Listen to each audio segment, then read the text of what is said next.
The words natural area and development, is it an oxymoron or are they synonymous? I think sustainable development, given the right definition, will work in this area.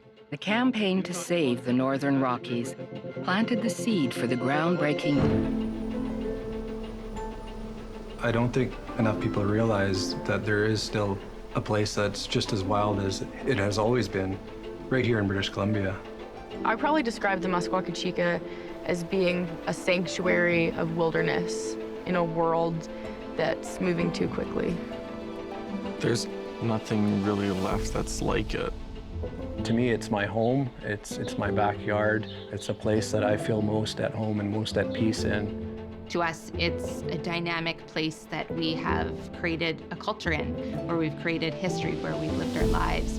And we've used that area for thousands and thousands of years, and we continue to use those lands.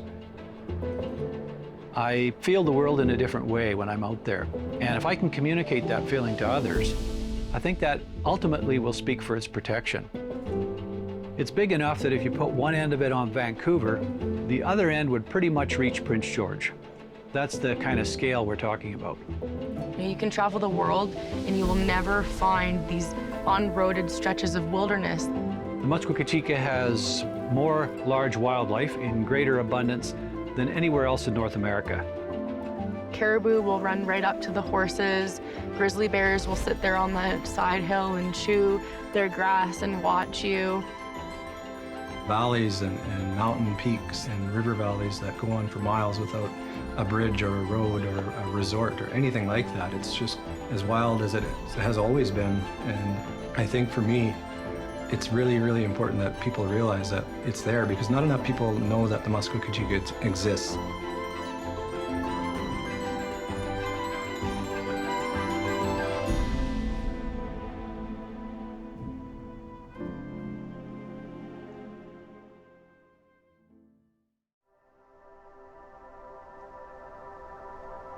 When I'm out in the Muskwa-Kechika, the head of the pack string, and we come up over a remote pass, and there laid out before us, as far as you can see, is a sea of mountains. And you know, in those mountains, there are no roads.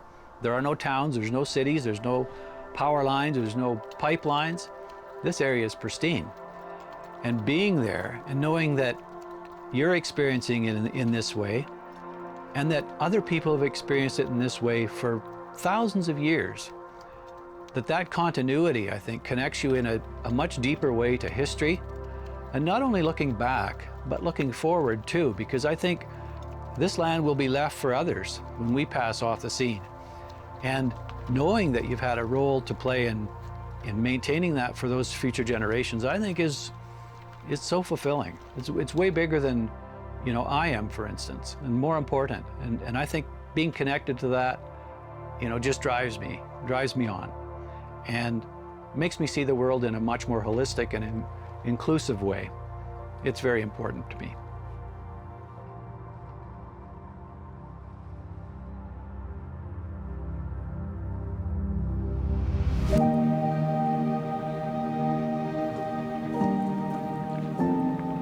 I consider myself very lucky to have grown up in the Muskwa-Kechika. My father was able to, when we had the time, you know, fish out of pristine rivers and enjoy the Muskwa-Kechika for what it really is.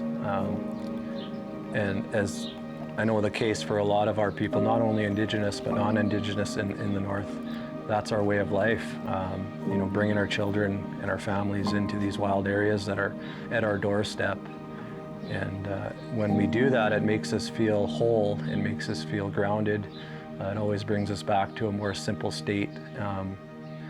And that's the plan, and that always is the plan. You develop these habits of going into the wild and, you know, escaping from our modern realities. And I just want my children and my children's children beyond that to be able to have that experience.